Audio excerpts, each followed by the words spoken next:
Papo com o Anjo.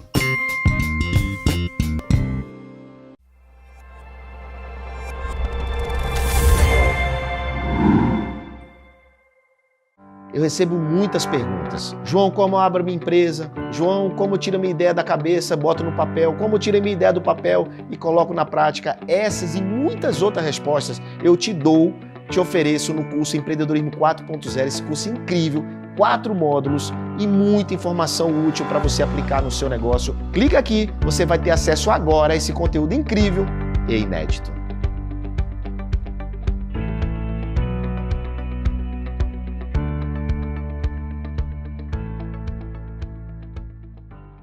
Olá, bem-vindos a mais um Papo com o Anjo aqui na Jovem Pan, esse podcast que você já está acostumado, 30 minutinhos, toda semana, segunda-feira, a gente traz um convidado ilustre, uma pessoa que pode te ajudar, te orientar, trazer conteúdo e informação útil para o seu negócio, para a sua vida, para a sua carreira. E hoje não é diferente. O cara que vai falar com vocês agora é um cara que entende tudo sobre internacionalização. Essa palavra difícil, mas que ele vai explicar o que é isso, né? Ele tem uma estrutura que ajuda as empresas brasileiras a irem para fora do Brasil. Senhoras e senhores, Pedro Drummond. Obrigado, Pedro. Obrigado, João. Muito obrigado aí pelo convite, uma honra. Uma vez num evento nosso que você era convidado, eu te nomeei o maior embaixador do investimento anjo no Brasil. Você brincou assim, exagero, mas não é não. Você está de parabéns por esse esforço e por popularizar esse investimento, que é muito bacana. É um prazer estar aqui para falar com você. Muito bacana. E você, de alguma forma, também está popularizando esse tema de internacionalização, né? Você está levando conhecimento e facilitando a vida das empresas brasileiras que querem ir para fora do Brasil. Então, eu queria que você explicasse um pouco sobre isso, como é que funciona esse mecanismo, né? Quem é que está nos assistindo e nos ouvindo aqui? Como é que faz esse American Dreams, né? Você quer ir para os Estados Unidos? Porque, uma parte, né? Eu vejo muita viagem de Disney, eu digo empresarial de Disney. O que é isso? Vou lá para o Silicon Valley, vou visitar a cafeteria do Google, e aí abro uma empresa em Delaware, online, e tô internacional. É isso, velho? Pois é, João, você tocou num ponto muito importante. Eu vou começar por enfatizar esse tópico. O projeto de internacionalização não pode ser um projeto individual do founder. Né? Tem muito isso da internacionalização da Disney, como você está falando, em que a pessoa quer o desejo, o driver, é da pessoa física. Não deve ser assim. Quer dizer, ou seja, ele tem o sonho de morar lá fora. Não é esse que deve ser o driver, vetor, né? Certo. Né? O vetor é sempre o interesse da empresa. E aí as pessoas físicas vão se adequar a isso. E é lógico que é um processo de muito valor. A empresa salta de patamar. E o que a gente vem, né, vendo nos nossos clientes, e você falou um pouco de popularização desse procedimento, é um tanto quanto desmistificar. A internacionalização antigamente era vista como uma questão muito complexa para empresas muito grandes. Isso não é verdade. Pequenas, médias e grandes empresas podem e devem se internacionalizar.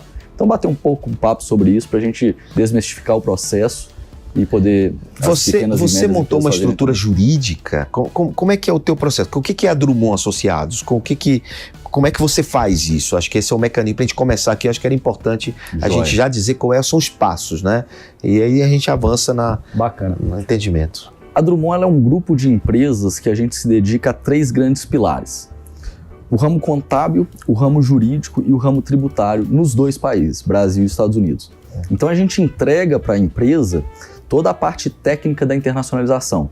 Então desde a parte de consolidação dos livros contábeis, a internacionalização jurídica mesmo, abrir a empresa, fazer captação fora com toda a parte jurídica disso, os impactos tributários dos 2 países. Então a gente entrega esses 3 grandes pilares para a empresa e aí a empresa toca dali. Mesmo que ela não tenha esse preparo, não esteja preparado para isso, você, com a tua estrutura, você consegue adaptar as empresas para esta preparação, digamos, para enfrentar a instalação, a incorporação em um outro país. Porque a palavra mesmo é incorporação, né? Ô, João, eu divido mentalmente a internacionalização em 2 grandes blocos.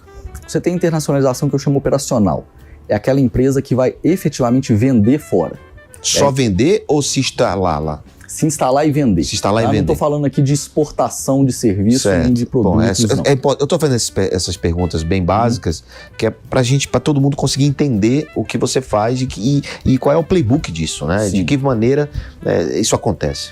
Tem esse grande bloco das empresas que vão efetivamente operar, e aí eu chamo da internacionalização da empresa, tá? Quando a gente olha as startups e etc., ou seja, é aquela empresa que está indo para fora para operar, por exemplo, nos Estados Unidos.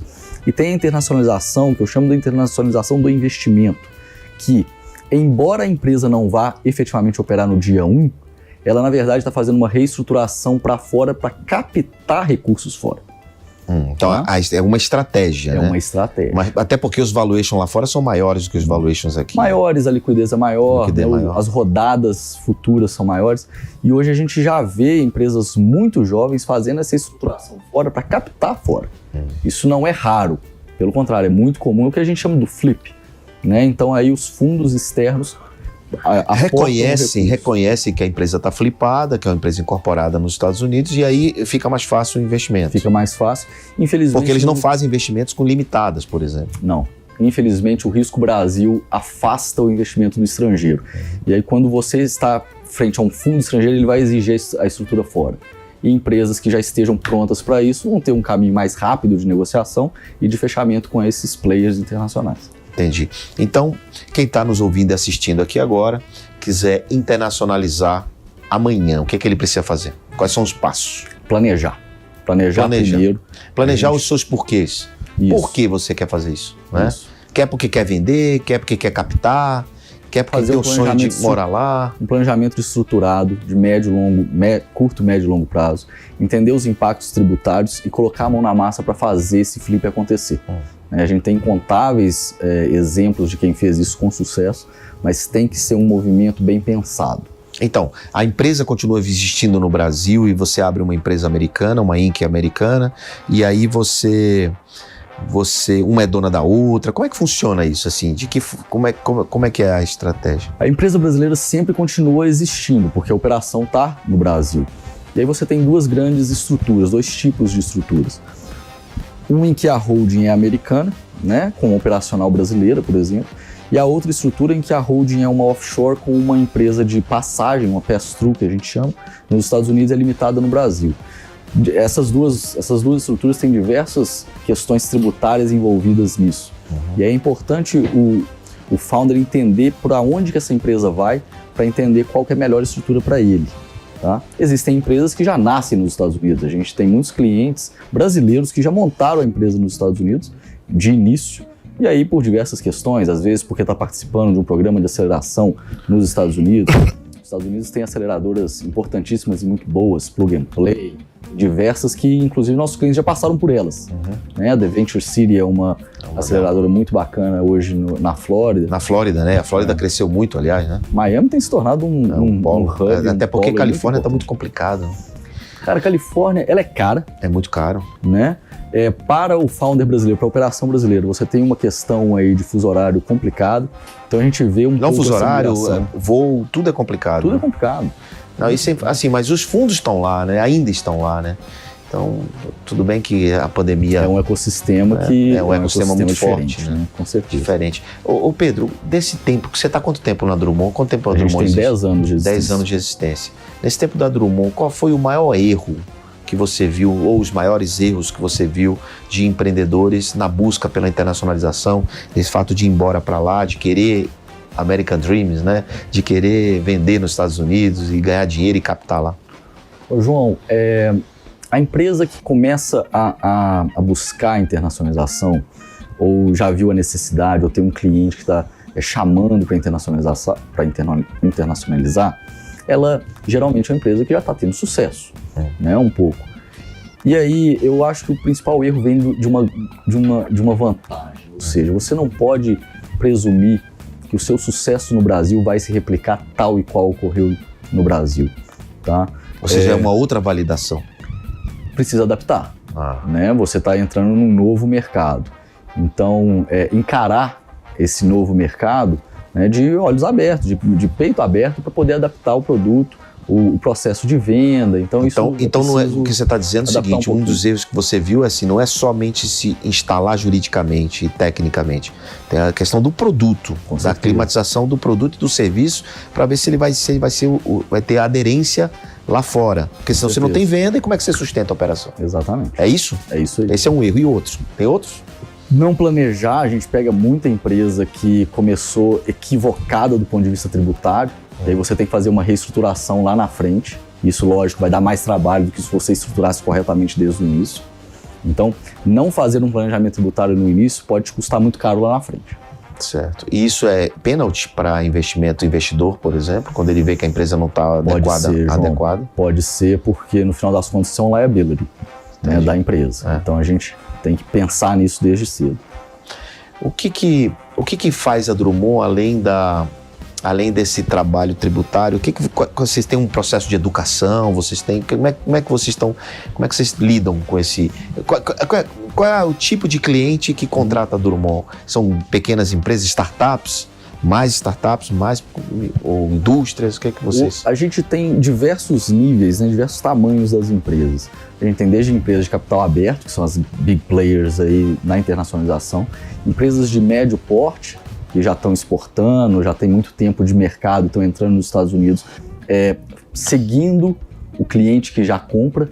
Geralmente é aquela empresa que já exporta um serviço, ou então já tem a plataforma em inglês e etc., que daí ela vai. E as startups que começam.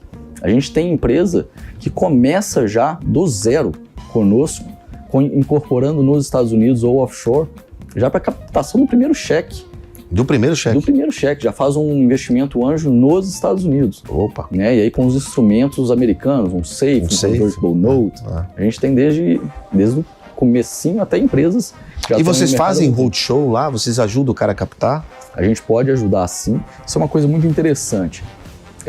Esses 3 grandes pilares que a gente falou, que é o que a gente chama dentro da Drummond do nosso core business, é o nosso day-to-day, a gente, dentro desse core business, a gente foi tendo contato com empresas muito, muito bacanas, né, que depois cresceram bastante, que já fizeram um exit. E nós fomos avaliando que era uma oportunidade boa para a Drummond ajudar essas empresas e, inclusive, capturar esse ganho das empresas e ajudá-las desde o início. Então, recentemente, há alguns anos, a gente criou a Drummond Ventures, que é um braço da empresa para ajudar na captação e fazer investimentos. Então, a Drummond, por meio do braço Drummond Ventures, pode aportar e pode ajudar na empresa a captar fora. Ou seja, liderando o deal lá fora, inclusive. Liderando o deal lá fora. Entendi. Ou então co-investindo. Co-investindo. Vocês conseguem conectar o roadshow, já entendi que vocês fazem, além disso, vocês inclusive investem, têm acesso a bons fundos lá fora para conexão, mas vocês conseguem conectar as empresas, as grandes corps, tipo as grandes big techs, por exemplo, Facebook, Google, vocês têm acesso, contato nessas empresas para levar o empreendedor brasileiro a uma conversa, digo, não é conversa informal, estou falando uma conversa de contratação mesmo. A gente tem um network muito interessante. Recentemente a Apex, que é uma agência brasileira, contratou a Drummond Ventures exatamente para fazer esse trabalho de matchmaking com potencial comprador, investidor, e foi uma experiência muito bacana, de um resultado muito legal. Você pode dar um exemplo de um bom case da Drummond de internacionalização? Tem vários. Diga 2, 3. Eu vou falar um aqui que a gente conhece, que é recente, um IPO de imenso sucesso nos Estados Unidos, que é a Vetex. A Vetex foi a nossa cliente desde o início, a gente ajudou a Vetex a começar os primeiros passos nos Estados Unidos e agora está aí com um grande IPO que foi um enorme sucesso. E vocês ajudaram nessa estruturação? Sim, a gente ajudou desde o início. Dava o nome de uma startup? Ele começou a ver uma empresa começando com o primeiro funcionário e hoje já está listada e comprando empresas nos Estados Unidos, fazendo contratação. É um caso de muito sucesso. E existem outras, né? A gente tem muitas empresas aí, uma que recentemente está na capa da Exame, que eu gosto muito, a Countify.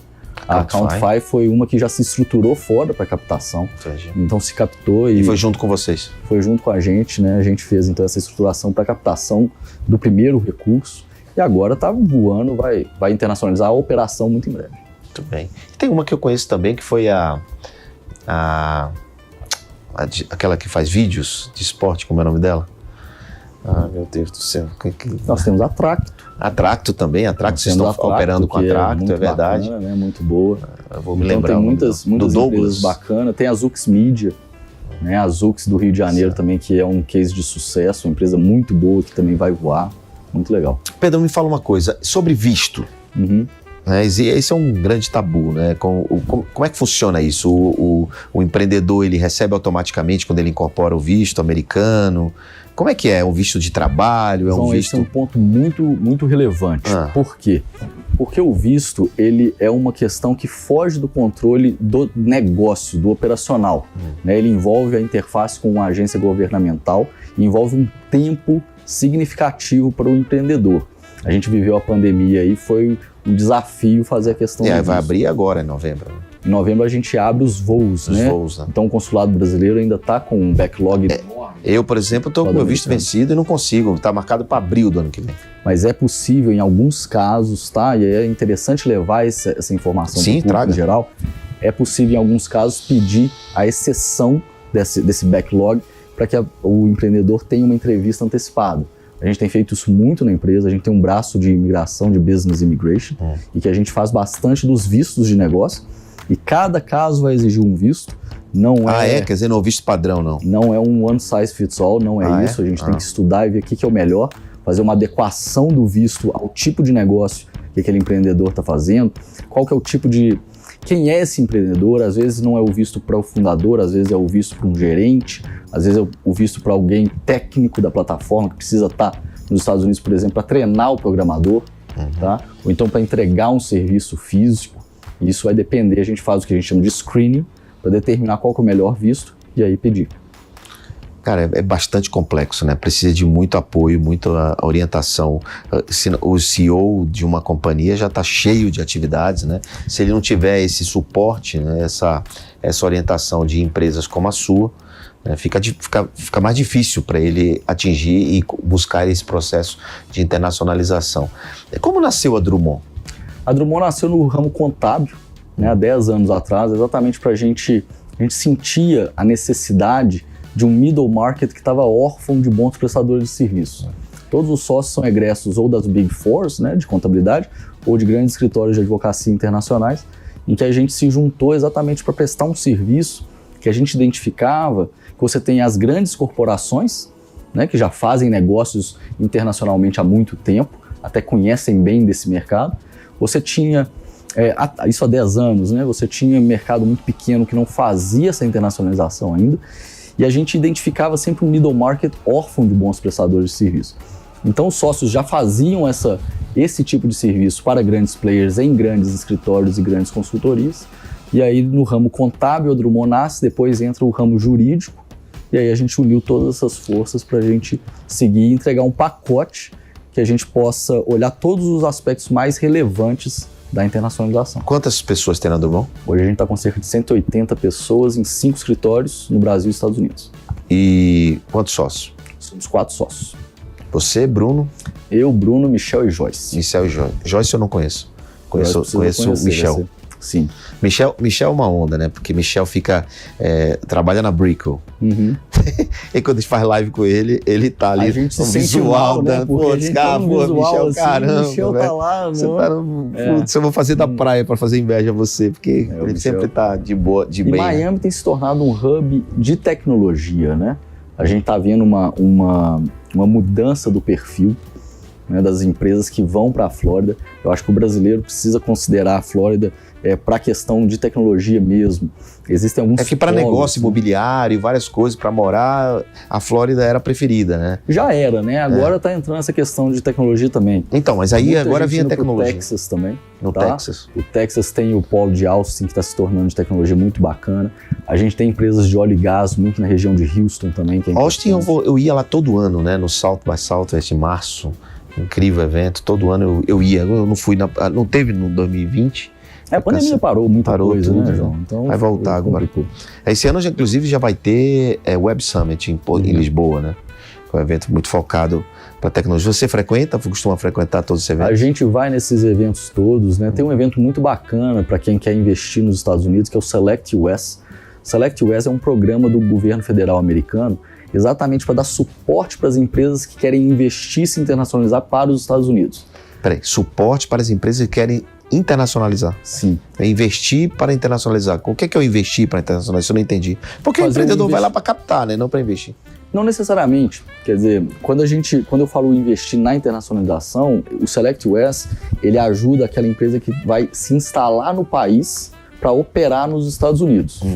Tá? É lógico que essa empresa pode ter tido o investimento anjo vindo do Brasil, investimento anjo vindo dos Estados Unidos, investimento anjo vindo de qualquer outro lugar. Mas o Select US foca em captar esse investidor, essa empresa, para ela operar nos Estados Unidos. É um programa de graça do governo americano. A Drummond tem a honra de ser parceiro oficial do programa no Brasil. Então a gente tem todo esse...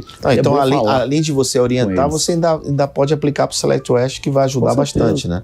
A gente tem... É meio com uma parceria com a Apex, por exemplo? Não? A Apex é um órgão do governo brasileiro muito similar a esse programa. Tá, entendi. Né? O Select West é um programa do governo federal americano. E é lógico que dentro do nosso network é sempre um prazer conectar as pessoas a esses programas. Né? São programas que as pessoas às vezes não sabem que existem, mas existem, então à disposição, um programa gratuito do governo para ajudar o empreendedor brasileiro a se instalar, achar os melhores locais para mão de obra, matéria-prima, logística, é uma coisa muito bacana. Muito legal, é importante demais essa visão internacional, a globalização. Você acredita que uma startup brasileira ela já tenha que nascer pensando globalmente? Com certeza. Eu vejo, né, que os nossos clientes que fazem esse processo de internacionalização quanto antes, você vê o valuation mudar. Né? Você tem uma diversificação de risco, você tem uma validação do seu produto numa escala global e você passa a ter acesso a mercados maiores. O mercado brasileiro é um mercado muito bacana, mas se você consegue colocar o pé, por exemplo, nos Estados Unidos ou em outro mercado, né? Eu estou falando aqui dos Estados Unidos por conta da nossa experiência específica no país. Mas tem a Europa, tem Israel, que a gente tem, né? A gente sabe que tem um polo muito bacana. A América Latina, que está em voga, né? A América Latina é um baita mercado para as empresas brasileiras também. Então, conseguir validar isso, o seu valuation muda, o acesso a investimentos muda, né? O investidor olha com outros olhos e aí é só entregar Olha, bem... não ouça o que ele está dizendo. Primeiro, apresente o seu projeto para a Bossa Nova, viu? Antes de ir embora, viu? A gente tem que entrar no seu projeto. E a Bossa Nova ajuda nisso também, porque coloca aquilo, né, o investimento para fazer isso. E todos ganham, né, João? É isso aí. Cara, é um complementar total. Sim. Muito importante cada estágio, né? E ter um play importante em cada estágio da cadeia de fundraising, né?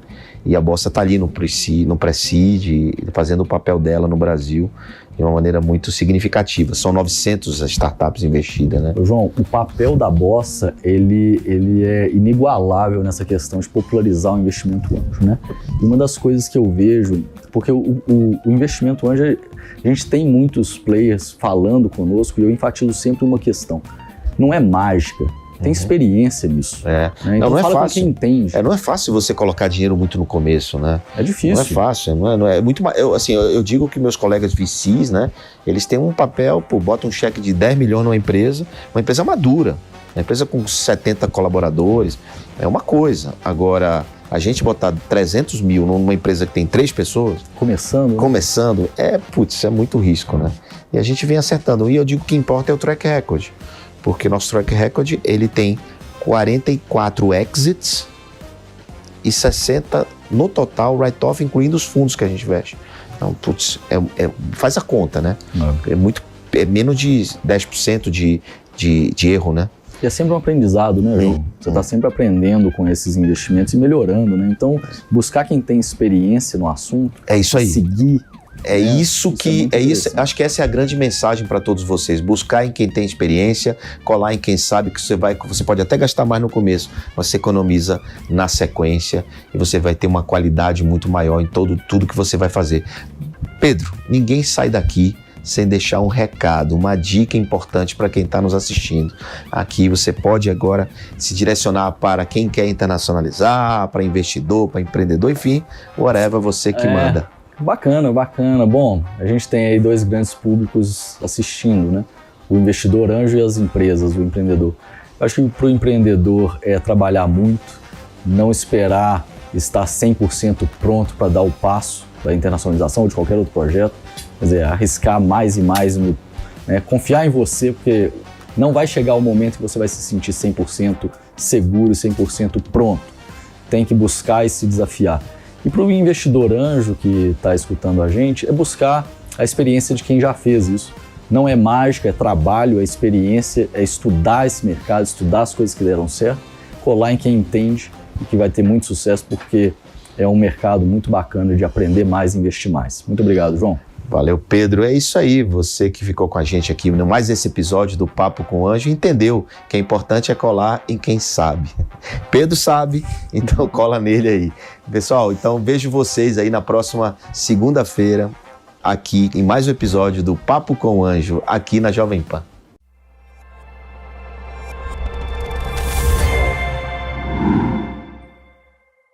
Cansou do seu trabalho? Quer abrir uma empresa? Quer abrir um negócio? Quer empreender? Você tem que aprender primeiro. Não saia por aí desenvolvendo essas coisas sem estudar como tudo funciona. Eu te ensino passo a passo no curso Empreendedorismo 4.0.